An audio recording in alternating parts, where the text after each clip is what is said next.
This one is just a very quick PowerPoint. I'll do the in-person right after this. This is the fundamentals of it. A couple of things for basics. I did say see the ARS magazine, and that's because there's a nice piece that's written up in the 2020 American Rose Annual. If you get the American Rose magazine, you'll get that annual. The things I'm going to cover today are really pretty basic, and they're very similar to the poster board that I did back last January, but only a few people I think watched and took a look at that one. Main thing is use out of patent varieties, typically before 2020 and by 20 years. In other words, anything that was put into commerce 2000 or before. Not all roses are vigorous. I know I started many years ago trying, and I happened to try one that didn't work very well on its own roots. I got it to start sprouting and it died. So some are very vigorous. Sally Holmes is a good example. Take plenty of cuttings in case you have a problem. 6 to 10 inch cuttings are probably the best. I've taken some that are smaller that have worked. Pencil size. And if you strip off the bottom, the layer with a shears, and I'll show how to do that, that can help in exposing more cambium. You can also split the bottom if you want. You can insert the media into the media about halfway and keep it moist. You can cover it. I often do it outside without cover in bottom watered, but you can also use a jar, or as we were talking about, maybe a large spinach container that's a plastic, and you can use that. You can try different methods. There are lots of different ways to do it, but keep the things in a cool, shady spot. You can try cloning gel, hormone powder, which I'll show later, honey, or even try a cutting in a potato, which so far I've not had much luck with, but I haven't tried it very much. I didn't have that many potatoes. Getting ready, you want to have the right materials. Here I show honey and two different things. This is a gel, Clonex, and this is a stronger rooting powder. It says number 8. The typical stuff you see, root tone, which I'll show in a minute on the live demo, is a little weaker. Number 8, you're supposed to be able to take things like azaleas and rhododendrons and do cuttings with. They'll make quite a few things root. And this shows a stripped bottom of a, actually it was a Sally Holmes, a little bit of honey out there and a little bit of powder, but I'll show this again. So these are the things you need, and a pencil to get it into this soil. I've been using this coir, C-O-I-R, and it's coconut husk fiber. It's renewable. It's not like the peat moss, which is non-renewable. Once a peat bog is gone, it's gone. Sort of like the first stage of it turning into coal, actually. Perlite is the material that was used in one of the illustrations that we saw from the UC Davis. Peat moss can be used, but as I say, it's not a renewable material. You can use planter mix, you can use potting soil, but you want to use something that's sterile so that it doesn't have a fungal infestation and that cause it to have a problem when you're trying to set it up. I start in 4-inch pots and move it up to a gallon when it starts leafing out. And by the time it's a year old, it's bloomed once or twice, and it's up to, and I've got the example of this out of my yard right now, up to 5 feet high in like a 5-gallon pot. Keep potting it up. Keep it moist. As I say, there are different things. Honey is antibacterial and antifungal, and so that's one reason it probably helps. It also sort of seals the bottom. Clonex keeps the end moist, and it has a material in it that will keep it. It's indole 8 butyric acid, in case anybody really cares. But it's a synthetic hormone that is very much like the growth hormones that are natural in the plant. And I mentioned the stronger hormones. Here's a photo that has a couple of the different steps. And I have the hormone, the number 8, and I have honey in the bins number 1 and 2 down there. I have on the right a cutting. It looks very much like the one that I'm going to show you in just a bit, the Sally Holmes cutting, because it was, I believe. And then I stripped it and cut out pieces as I go from right to left. And then I dip it in the rooting compound after I've scraped a little bit off the bottom. I'll show you a picture of that scraping in a minute here. You can see it's pretty faint, but that's what happens, that little stripe or strip. If you also just cut vertically, I know Jerry was talking about this a while back. I tried it, it seems to work. But all you're really doing with any of these is getting more cambium layer, the growing layer that's exposed so that you can have that root. Pencil size cut, you want to take them as close as you can to where it joins the main cane, because that has some of the most active material. I'll show this in a minute, right down at the bottom. And then make a hole, and by all means, make a label. I've got 200 of these things out there, 4, 8, even 12 of them of a type. I've had a few of those labels go out and I have to wait until it blooms before I have a chance of even figuring out what the heck I did. So that can take a long time. You can be potty it up and you can have a problem. You have too many of one thing and not enough of another. So keep those labels in there. And when you pot it up, meaning I have 4 in a 1 4-inch pot, I go to 1 in a 4-inch pot, and then I go to a 1 gallon pot. Make sure you put a label in each one. You don't want to lose that.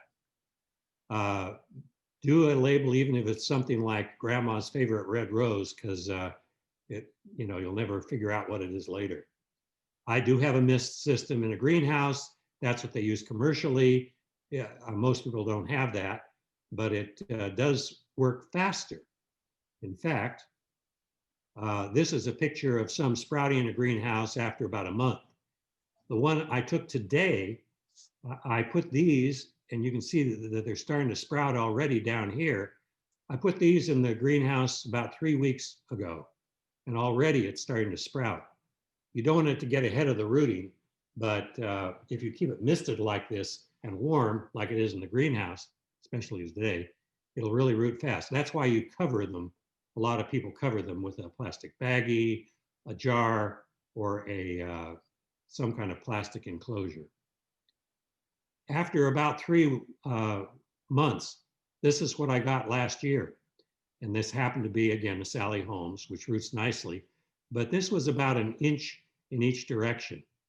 And you can plant that out just like a bare root, it's just smaller. You can probably tell if you look closely, there's some hair roots on that though. And what I do is I soak anything that's bare root, including the little ones, add Microrhizal material that helps boost the root strength and puts out little hair funguses that feed the roots. That's available as well. Then what happens is in about 11 months, you can see how big the root ball is. It was in a 1 gallon container. I popped it out and I was going to put it in a 5 gallon container in this picture. And this I just had put in not long before, Sally Holmes, and it was already blooming. So that's it. I do have more on the Rose Society here that I sent out in PDF, but I also sent out a listing of the YouTubes. And one of the questions that came up earlier was about pruning old roses, and I haven't done that one yet, but I do have a video on that, and I included a part of that video on pruning old roses with woody growth. I put that in the presentation I'll make next Tuesday. So, but these are available on the brand new YouTube channel, and all you have to do is search Peninsula Rose Society YouTube, and you can find these videos. We're going to add some from Karen Flores, that are arranging videos. She's got them on a separate channel, but we're going to figure out a way to get them over on this channel. And I'll add others as we go along, maybe including this one. So with that, I'm going to stop sharing and show you reality here. I'm going to put this down so you can see what I'm doing. What I've got here is a 4-inch pot with some coir in it. I've got some of the different things. This is a gel. This is a the number 8 powder, which is very strong rooting powder. This gel also has rooting hormone in it. This gel is the one I've been using the most, and this is the old root zone. So the two I'm using the most are here, and I've got them right there in little pieces of aluminum foil to show you how I use them. What I was starting to show was the one of the pieces of Sally Holmes. I've got a couple of them here. What I'm going to do is cut them above a growth bud. Now, if there happened to be a nice little, well, actually I can do it here. There's one little leaf that's still left on this. I'm going to take this off down the way, but you see there's a leaf and a dormant bud right underneath it. And down at the bottom, it's a pretty flat area. This was taken right next to the main cane here. I just cut it right off. What I'm going to do down at the bottom here is just strip it with a couple of these cuts. Take off a tiny bit of the bottom to make sure it's an absolutely fresh cut. I do it flat. Other people do it angled. I'm going to put it in some of the liquid gel. It's purple. Then dip it in the white powder. Take a pencil, put it in and make holes. Stick it in, and that's it, folks, other than the fact that I'm going to do a couple more really quickly. So I'll take questions as we're going along if you have any, but that's the basic premise. And here I'm going to take one that has 5-leaf set. I'm going to cut off most of the leaves because they transpire water, and I want to have it plenty well hydrated. I'll do again a scrape on the bottom. Put it in the gel and the powder, put it in one of the holes that I made. Now I've got 2 of them, and I'll do 4 total while we're answering questions. But that's how you do a very simple version of cuttings. Now there are variations on this. You can see that in the American Rose magazine. And I know, because I have some experience in this for the last 15 or 20 years, that Sally Holmes is probably the easiest one if you want to try it on one and not be disappointed. I think I may have told this story before, but I had a Sally Holmes and I wanted to put a name tag down. And so I said, oh, I'll just attach it to a piece of scrap material. I stripped a piece, it wasn't doing anything with it, just put it in the ground, added the name tag on top. Later it sprouted, but I planted it upside down. It figured it out and it started to root where it's supposed to. So it's a very easily rooted cutting. It has incredibly vigorous roots. Questions? Stu, this is Jerry. Have you had good luck rooting suckers from own root roses?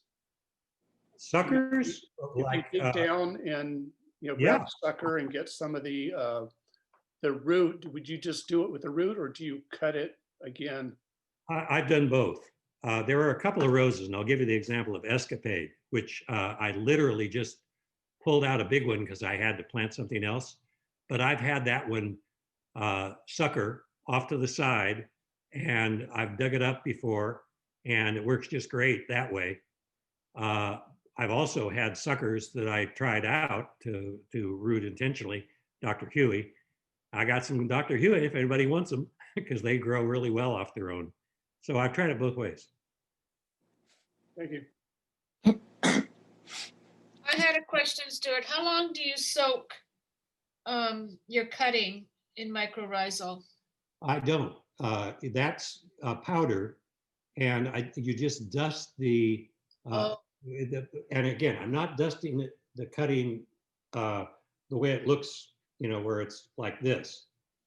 I'm after it roots. What you're doing is you have to put mycorrhizal right around the root area. It can't go out and seek it in the general area. So there are things like some of these starting materials. I have that in one of my videos that have mycorrhizal and endo and ectobacteria and all that stuff. And what I do is I sprinkle it on the last part when I'm, say you have a cone and you're putting the roots down over the cone. That's how you're supposed to plant a bare root. But what I do is I sprinkle the mycorrhizal on the cone area, just a little bit of it, and then I sprinkle it on the roots themselves that have been wetted and soaked overnight, and then just put it on there and put the soil around it. And that's worked really well. I have had such great luck.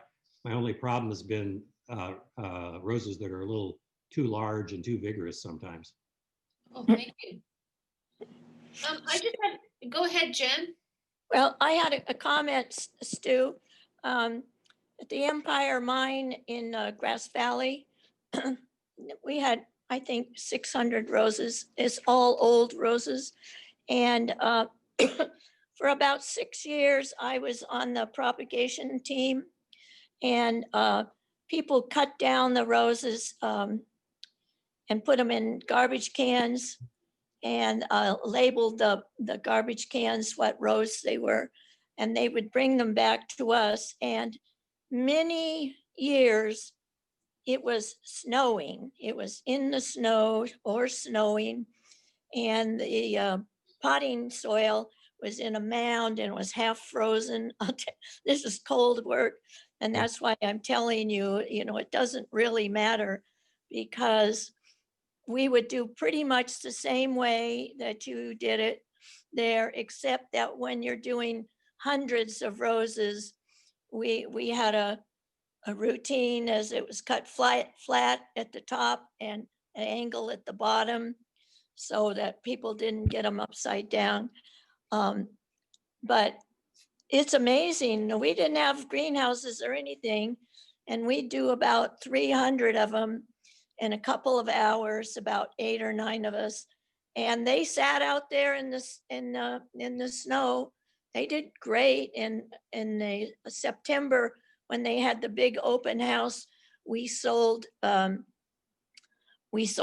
propagations from that year and the previous year. We were the biggest fund making group in the whole Empire Mine. But I mean, don't worry about the weather, I tell you, unless it got too dry. But we had sprinklers over the head, so if it didn't, get enough moisture, they could turn the sprinklers over where we had them in rows and labeled.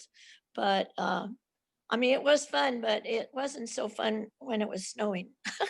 Well, you put out a couple of very important points, though. The sprouting happens quicker in the greenhouse, where it's warm, obviously, much warmer, because I've got orchids in there and I have a heater, et cetera. Right. But outside is where I do most of my cuttings. Yeah. Outside with bottom water, and I've got misting and dripping both. They both work because they both water it, and it comes up from the bottom. Keeping them moist and keeping them cool is actually important, because the one thing that'll kill them right away is they dry out before they have roots. The angle versus the flat, I don't think it makes much difference. Well, it did for us, because a whole lot of people are working on them at the same time, on Yeah. tape. But which one's angled and which one's flat? Mine, I angle at the top and flat at the bottom, and I know which they are anyway. But sometimes I like this one. I leave just 1 or 2 leaves so that it doesn't transpire. Yeah. Again, yeah. I find they'll work stripped bare or with leaves. Yeah, we stripped them too. So anyway, I just thought I'd let them know that it doesn't matter if it's cold, if it's covered with snow. Yeah, the only problem is they dry out a little, or the only advantage is they dry out a little less. But the covered with snow part, they'll still root when they're not leafing out. And that's actually probably better because it's not expending any energy. Yeah, but it was cold for us. Yeah. Stu, you had the hormone and the powder? Were they Yeah. both, are they both, I'm sorry, the gel and the powder, are they both rooting hormones and you use both on one? Is there any Yes. reason why? And I've been trying different things. And let me show you an example of what I did for my own coats so I can see how, not quite the scientific method, but I can see how things work. It says Sally Holmes as the date, and I used number 8 and I used the gel. Mhm. So I put that down. I am not perfect about that, but usually I put that down. And when I do that, it allows me to figure out, did this work better than that? Right, right. Okay. Frankly, I had about, I think 90% success on almost everything, except for which I only used one of. I have two questions. First, do you use fresh pots or do you wash pots you already have? Wash. Okay, and secondly, when do you use honey? I was using it last year. I haven't used it much this year. I used it on just 1 or 2 cuttings. But as I say, I put out about 200 this year. And when though would you use it? To keep it moist at the bottom or? Yeah, and it is antifungal and antibacterial. Right, I used to think they used bandages in World War I when they ran out with honey on them. If I, for a little trivia, but they still use honey on wounds, yeah, yeah, it's not a bad thing. But especially Manuka honey. yeah, I have some of that. But back to the when do I use it? When I ran out of the other stuff. You mean the I like the gel. the gel? Ah, Makes okay, things stick. It makes things stick and it seals it a little bit. Makes it great. Just wanted to make sure. Thank you. Excellent demo. Thank you. Excellent demo.